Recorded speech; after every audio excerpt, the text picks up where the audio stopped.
Pour ce qui concerne les dons spirituels, je ne veux pas, frère, que vous soyez dans l'ignorance. Vous savez que lorsque vous étiez païen, vous vous laissiez entraîner vers les idoles muettes.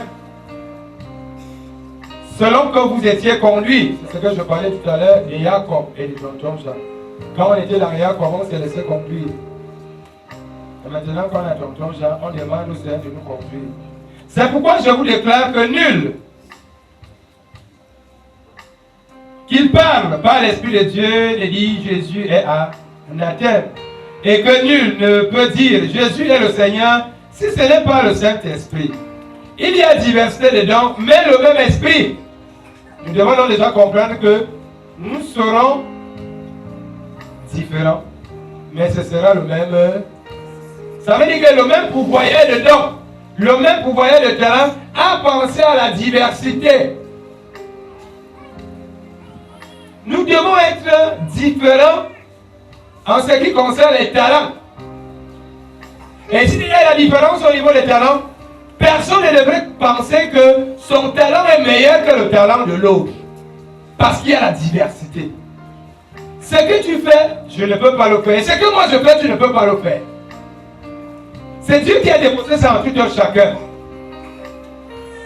Il n'y a pas, on ne peut pas dire qu'on maîtrise tous les talents.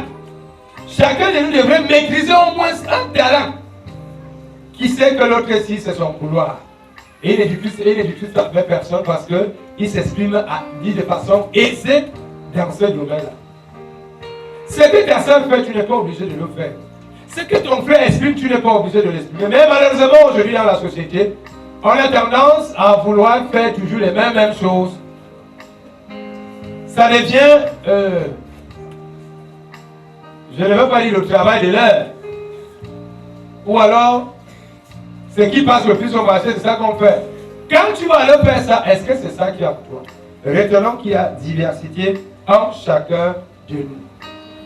Le Saint-Esprit descend en chacun de nous pour lui donner, pour lui concéder, n'est-ce pas, son pouvoir de s'exprimer dans un domaine bien précis.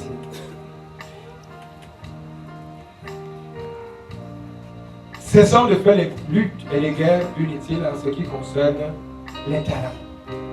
Cessons de nous comparaître au niveau des talents.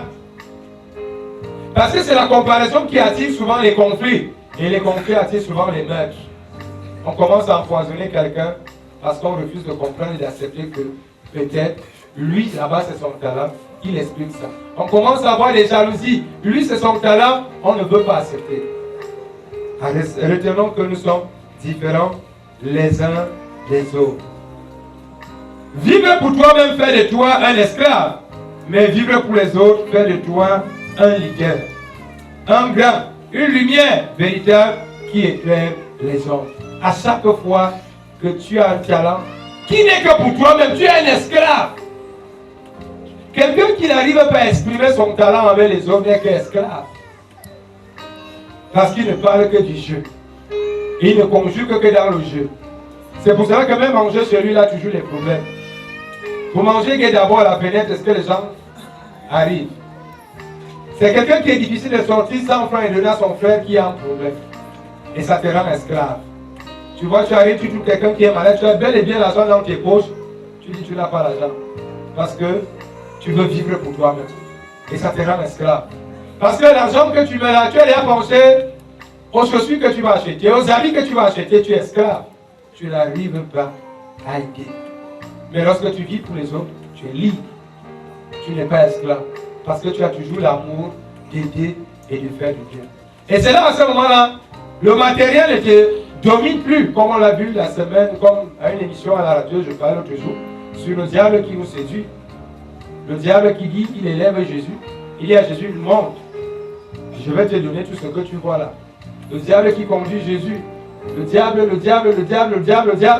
Pourquoi? Parce qu'il sait que l'homme qui est toujours à la quête de sa gloire personnelle, il est toujours facile qu'il tombe. Parce qu'on veut toujours que quand on arrive, on ait les premières places, qu'on nous acclame, qu'on dise que nous sommes les meilleurs, qu'on ait la meilleure voiture, le meilleur vêtement, les meilleurs cheveux, les meilleurs ongles, les meilleures boucles d'oreilles, les meilleurs pantalons, les meilleurs téléphones, Quand on arrive à un téléphone comme ça au milieu des gens, on a d'abord honte. Parce que tout le monde va te regarder que mais c'est pas quand même le grand tonton Jacques qui devrait avoir le genre de téléphone ici. Il faut donc toujours qu'à ce moment-là, même s'il faut aller voler l'argent de la cotisation de la réunion, comme c'est le cas pour certains qui doivent rembourser ça d'ici la semaine prochaine, on va aller emprunter l'argent de la réunion uniquement parce qu'on veut un téléphone de paraître. Lorsqu'on arrive peut-être à la réunion, je ne sais pas où, on n'est même plus au téléphone dans le sac. Voilà comment on marche avec comme ça. Et quand on est là même pour rien,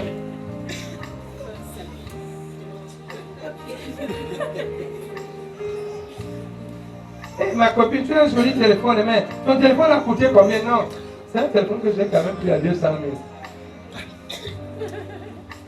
C'est un téléphone que j'ai quand même pris à 300 000. Toi qui as un téléphone comme le mien, comme ça, que j'ai pris à 5 500, j'ai discuté même cette banque aux enchères, tu commences à avoir honte. Tu dis que Seigneur, ma portion n'est pas ici mieux. Je cherche mes djungourous avec lesquels on va parler le langage des mêmes téléphones. Parce que quand l'autre va te sortir, il y a d'autres qui ont les téléphones ici en or, en diamant, en mercure. Ils disent que non, le téléphone là où ça fait comment, ou dès que tu respires, ça lance les appels. Bref, le diable peut nous séduire par ces choses-là parce qu'il sait que nous sommes des pouvoiristes, nous aimons le pouvoir, nous aimons la gloire. Et nous allons donc aller emprunter des argents uniquement pour se paraître là. Parce qu'il ne faudrait pas qu'on dise à nous que je suis le dernier dans ma famille. Il ne faudrait pas qu'on dise à nous que je suis le dernier entre mes copines. Il ne faudrait pas qu'on dise que je. On est donc obligé de faire. Nous devons comprendre que chacun a son don, son talent. Il y a certains qui doivent avoir le talent d'avoir certaines choses de façon aisée, d'autres pas complètement comme ça. La vie c'est comme ça. Si Dieu t'a donné le don de souffrir pour avoir quelque chose, c'est ton talent. Il y a d'autres qui ne souffrent pas pour avoir, c'est leur talent.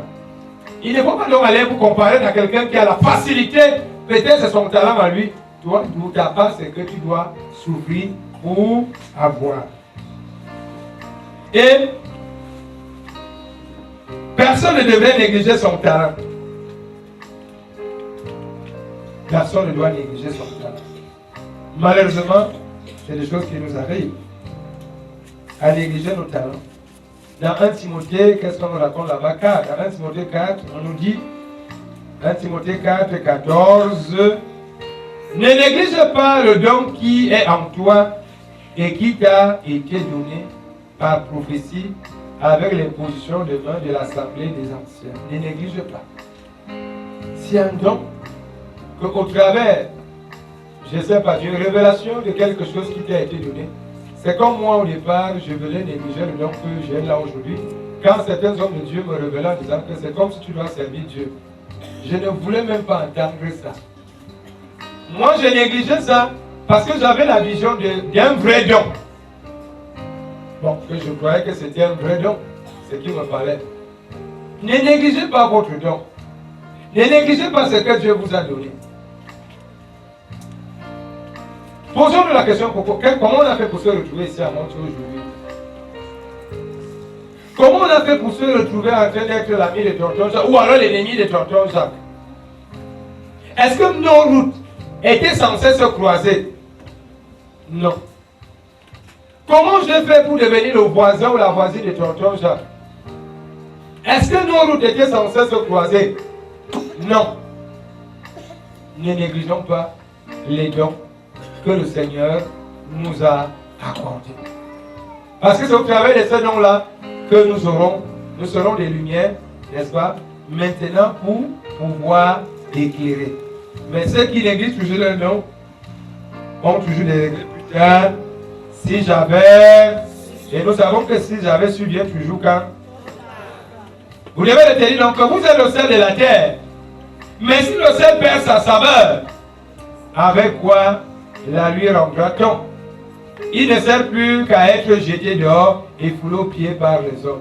Si, toi qui es sel, tu as perdu ta saveur, c'est-à-dire tu as perdu ton rôle, tu as perdu ta mission, tu as perdu ton but, mieux, on te jette où? Dehors. Et maintenant on commence à te pied. Ça veut dire à chaque fois que quelqu'un va perdre de vue son talent, son rôle, sa mission, il n'est plus utile, il n'est bon à rien. Quelle est ta mission? Quel est ton rôle?